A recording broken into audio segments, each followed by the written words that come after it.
வணக்க மக்களே, நாம இந்த ஆரோக்கியமான பதிவில் நம்மளுடைய உடல் எடையை ஆரோக்கியமான முறையில் அதிகரிக்கிறதுக்கு என்னென்ன வாழ்க்கை நடைமுறைகளை கடைபிடிக்கணும், உணவுகளை எப்படி எந்தெந்த நேரங்களில் சாப்பிடணும் அப்படின்னு சொல்லக்கூடிய ஒரு சில டிப்ஸை பற்றி பார்க்க போகிறோம்.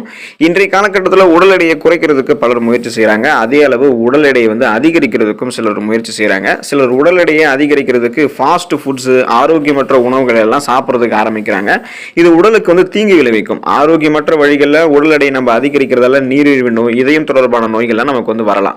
இந்த நிலையில ஆரோக்கியமான முறையில் உடல் எடையை அதிகரிக்கிறதுக்கு உங்கள் உணவோடு சேர்த்து உங்களுடைய வயதுக்கு ஏற்ப சில கலோரிகளை நீங்க உட்கொள்ளணும். சில நேரங்களில் குறைந்த எடை காரணமாக தன்னம்பிக்கை கூட உங்களுக்கு பலவீனமாயிடும். இதனால பாத்தீங்க அப்படின்னா நீங்க வெளியில் சில தயங்குவீங்க. உங்களுடைய உடல் எடையை அதிகரிக்க நினைக்கிறவங்கலாம் சிறந்த தூக்கம் மற்றும் உடற்பயிற்சி, உணவுகளில் சிறப்பு கூடுதல் கவனம் செலுத்துவது, அதுக்கப்புறம் கலோரிகள் இருந்திருக்கக்கூடிய ஆரோக்கியமான உணவுகளை சாப்பிடுவதன் மூலமாக உடல் எடையை சைடு எஃபெக்டே இல்லாமல் பார்த்தோம் அப்படின்னா நம்ம நன்றாக நம்மளுடைய உடல் எடையை அதிகப்படுத்திக்கலாம். அந்த மாதிரி என்னென்ன வாழ்க்கை நடைமுறைகளை கடைபிடிக்கணும் அப்படின்ற ஒரு சில டிப்ஸை பற்றி முழுமையாக பார்ப்போம். அதை பார்க்கறதுக்கு முன்னாடி இந்த வீடியோக்கு மட்டும் ஒரு லைக் கொடுத்துட்டு இந்த தகவலை உங்களுக்கு தெரிஞ்சவங்களுக்கும் ஷேர் பண்ணிடுங்க. இது அவங்களுக்கும் பயனுள்ளதாக இருக்கக்கூடிய ஒரு ஆரோக்கியமான பதிவு தான். இது போன்ற அப்டேட்ஸ்களை நீங்கள் தொடர்ந்து பார்க்கறதுக்கு நம்மளுடைய ஹெல்த் நியூஸ் தமிழ் சேனலை மறக்காம சப்ஸ்கிரைப் பண்ணிக்கோங்க. பக்கத்தில் இருக்கக்கூடிய பெல் பட்டனையும் கிளிக் பண்ணி ஆல் அப்படின்ற ஆப்ஷனையும் செட் பண்ணி வச்சுக்கிட்டீங்க அப்படின்னா நான் போடக்கூடிய எல்லா அப்டேட்ஸும் உங்களுக்கு நோட்டிஃபிகேஷன் அடிக்கடி சேரும். சரி வாங்க மக்களே, இப்போ வீடியோக்குள்ள போயிடலாம். சரியான இடைவெளியில் நம்ம உணவு எடுத்துக்கொள்ள வேண்டியது அவசியம். உடல் எடையை குறைக்கிறதுக்கு மக்கள் பெரும்பாலும் உணவை தவிர்ப்பாங்க. உடல் எடையை அதிகரிக்கணும் அப்படின்னா உணவை நம்ம தவிர்க்க கூடாது. அதாவது இப்போ பார்த்தீங்கன்னா உடல் எடையை குறைக்கிறதுக்கு என்ன பண்ணுவாங்கன்னா வெயிட் லாஸ் பண்ணிட்டு சாப்பிடாமலே இருப்பாங்க. ஸோ உடல் எடையை அதிகரிக்கிறதுக்கும் உணவை நம்ம தவிர்க்க கூடாது. என்ன பண்ணணும் அப்படின்னா நம்ம காலையில் வீட்டை விட்டு வெளியேறும் முன்னாடி ஆரோக்கியமான காலை உணவு, அந்த பிரேக்ஃபாஸ்ட் நம்ம சாப்பிட்றணும். சிறிய பசி அதை நமக்கு இருந்துச்சு அப்படின்னா அது மென்மேலும் அதிகமாயிட்டே போகும். அதனால நம்ம என்ன பண்ணணும் அப்படின்னா அந்த பிரேக்ஃபாஸ்ட்டை முடிக்கிறதுக்கு நம்ம கிட்ட உணவுகள் இல்லை அப்படின்னா ட்ரை ஃப்ரூட்ஸ், இந்த உலர் பழங்கள், விதைகள், மற்ற பழங்கள் இருக்கக்கூடிய ஏதாவது ஒரு சில உணவுகளை, காலை உணவுகளை மட்டும் ஸ்கிப் பண்ணாமல் நம்ம சாப்பிட்டே ஆகணும். ஸோ சரியான இடைவெளியில் நம்ம அந்த டைமுக்கு பசி எடுக்கும் போது நம்ம உணவுகளை எடுத்துட்டு இருக்கோம் அப்படின்னா கண்டிப்பாக நமக்கு உடல் எடை ஆரோக்கியமான முறையில் அதிகரிக்க ஆரம்பிக்கும். அதிக கலோரி நிறைந்திருக்கக்கூடிய உணவுகளை சாப்பிடணும். ஆரோக்கியமான முறையில் எடையை அதிகரிக்கிறதுக்கு கலோரி நிறைந்த உணவு உட்கொள்ள நம்ம அதிகரிக்க வேண்டியது ரொம்ப ரொம்ப அவசியம். கலோரி உட்கொள்ள கொழுப்பு மற்றும் புரோட்டீன் என்று சொல்லக்கூடிய புரதத்தை நம்ம சேர்க்கணும். நம்ம சேர்க்கக்கூடிய கொழுப்பு ஆரோக்கியமான கொழுப்பாகவும் இருக்கணும். கலோரிகளை அதிகரிக்கிறதுக்கு ஒரு நாளைக்கு பல முறை நம்ம இந்த மாதிரி ஃப்ரூட்ஸ், வெஜிடபிள்ஸ், இந்த மாதிரி கலோரிகள் இருந்திருக்கக்கூடியதோ புரதச்சத்து, கொழுப்பு இருந்திருக்கக்கூடிய உணவுகளை எடுத்துக்கணும். அதே போல உணவுகளை நம்ம நன்றாக மென்று தான் சாப்பிடணும். அவசரமாக சாப்பிட்றத தவிர்க்கணும்.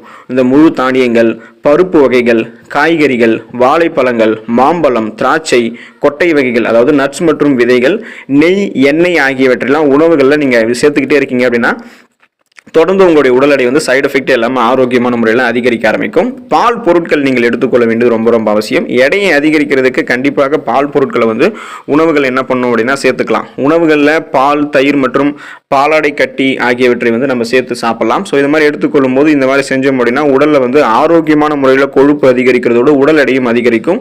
பால் பொருட்களை உட்கொள்வதால் எலும்புகளும் நம்மளுடைய நரம்புகளும் வலுவடையும், உடலும் பலம் பெறும்.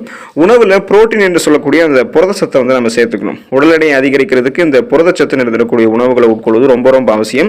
ஏன் அப்படின்னா இது தசைகளை வலுவாக்குறதுக்கு உதவிகரமாக இருக்கு மற்றும் உடலையும் வலிமையாக்குது. புரதத்தை உட்கொள்வது ஆரோக்கியமான முறையில் எடையை அதிகரிக்கிறதுக்கு உதவிகரமாக இருக்கும். சோயா பீன்ஸ், நட்ஸ் மற்றும் பருப்பு வகைகள், கோழி மற்றும் மீன் ஆகியவற்றை எல்லாம் நீங்க எடுத்துக்கொள்ளும் போது புரதத்தை இதன் மூலமாக உங்களுக்கு நீங்க கிடைச்சிட்டே இருக்கும். ஸோ அந்த உணவுகளை சாப்பிடலாம். குறிப்பா உணவுக்கு முன்னாடி நீங்க தண்ணீர் குடிக்கிறதும் தவிர்க்கணும். நாள் ஒன்றுக்கு 2 to 3 லிட்டர் தண்ணீர் நம்ம அளவோடு குடிக்கணும். ஸோ குறைந்த அளவு நம்ம தண்ணீர் குடிக்கக்கூடாது. அந்த மாதிரி குறைந்த அளவு தண்ணீர் குடிக்கும் போது உடலில் பல வகையான நோய்கள் ஏற்படும். காரணம் நம்மளுடைய உடல் நீர் சத்து பாதிக்கப்படும், நீரேற்றமாக இருக்காது, வறட்சி ஏற்படும் போது நமக்கு நிறைய பிரச்சனைகள் ஏற்படும். அதே போல உணவுக்கு முன்னாடி நம்ம தண்ணீர் குடிக்கிறது தவிர்க்கணும். ஏன்னா இந்த மாதிரி நம்ம செய்வதன் மூலமாக நம்மளுடைய சாப்பாடு நம்ம முழுமையாக சாப்பிடவே முடியாது. இதனால சரியாக சாப்பிட முடியாமல் உடல் எடை அதிகரிக்கிறதுல உங்களுக்கு பிரச்சனை ஏற்படும். அதனால நீங்க உணவுகளை உண்டு முடிச்சதுக்கு அப்புறம் தண்ணீர் குடிக்க வேண்டியதுதான் உங்களுக்கு பாதுகாப்பான ஒரு முறை. உணவுகளை சாப்பிட்றதுக்கு தண்ணீர் குடிக்கக்கூடாது. உடற்பயிற்சி நீங்க செய்யணும். நீங்க எந்த அளவுக்கு கலோரிகள் நிறைந்திருக்கக்கூடிய உணவுகளை சாப்பிட்றீங்க, கொழுப்பு சத்து நிறைந்திருக்கக்கூடிய உணவுகளை சாப்பிட்றீங்க அப்படின்றதெல்லாம் தாண்டி சாப்பிட்ட சாப்பாடுக்கு ஏற்ற மாதிரி நம்ம உடற்பயிற்சி செய்வது ரொம்ப ரொம்ப முக்கியம். உடல் எடையை குறைக்கிறதுக்காகலாம் உடற்பயிற்சி அவசியம் அப்படின்னு பலர் நினைப்பாங்க. ஆனால் உடல் எடையை அதிகரிக்கிறதுக்கும் உடற்பயிற்சி செய்வது ரொம்ப ரொம்ப அவசியம். உடற்பயிற்சி செய்யும் போது தசைகளை நம்ம வலுவாக வைத்துக் கொள்ளலாம், உடலை ஆரோக்கியமாக வைத்துக் கொள்ளலாம். ஆரோக்கியமான முறையில் உடல் எடையை சைடு எஃபெக்ட் இல்லாமல் நம்ம அதிகரிக்கணும் அப்படின்னா உடற்பயிற்சி நம்ம செய்ய வேண்டியது ரொம்ப ரொம்ப அவசியம். ஸோ நம்ம சைவ உணவுகளை உணவுகளை சாப்பிட்றோம், அசைவ உணவுகளை சாப்பிட்றோம், அதெல்லாம் ஒரு விஷயம் கிடையாது. சைவ உணவுகளும் இருந்தாலும் அசைவ உணவுகளும் இருந்தாலும் சொல்லி கலோரிகளினுடைய அளவுகளை பொறுத்து அந்த உணவுகளில் எந்த விதமான வேறுபாடும் இருக்காது. சைவ உணவுகளையும் அதிக கலோரிகள் இருக்கக்கூடிய உணவுகள் இருக்கு, அசைவ உணவுகளையும் அதிக கலோரிகள் இருக்கக்கூடிய உணவுகள் இருக்கு, குறைந்த கலோரிகள் இருக்கக்கூடிய உணவுகள் 2 வகைப்பட்ட உணவுகள்லையுமே இருக்கு. ஸோ எப்படி வேணா நம்ம அதை வந்து எடுத்துக்கலாம். அது இப்போ நம்மளுடைய உடல் எடை குறைக்கணும் அப்படின்னா நம்ம என்ன பண்ணணும் அப்படின்னா கலோரிகள் குறைவாக இருக்கக்கூடிய உணவுகளை சாப்பிடணும். உடல் எடையை அதிகரிக்கணும் அப்படின்னா ஆரோக்கியமான முறையில் கலோரிகள் அதிகமாக இருக்கக்கூடிய உணவுகளை சாப்பிடணும். இந்த மாதிரி முறைகளில் நீங்கள் உணவுகளை எடுத்துக்கொண்டதுக்கு அப்புறம் தண்ணீர் குடிக்கிறதுல ஒரு சில விஷயங்கள், நேரத்துக்கு சாப்பிட்றது, கலோரிகள் இருக்கக்கூடிய உணவுகளுக்கு முக்கியத்துவம் கொடுப்பதன் மூலமாக உடல் எடையை சைடு எஃபெக்ட் எல்லாமே ஆரோக்கியமான முறையில் நீங்கள் அதிகரித்து கொண்டு நலமோடு வாழலாம். அடுத்த ஆரோக்கியமான பதிவில் மறக்காம சந்திப்போம். நன்றி மக்களே.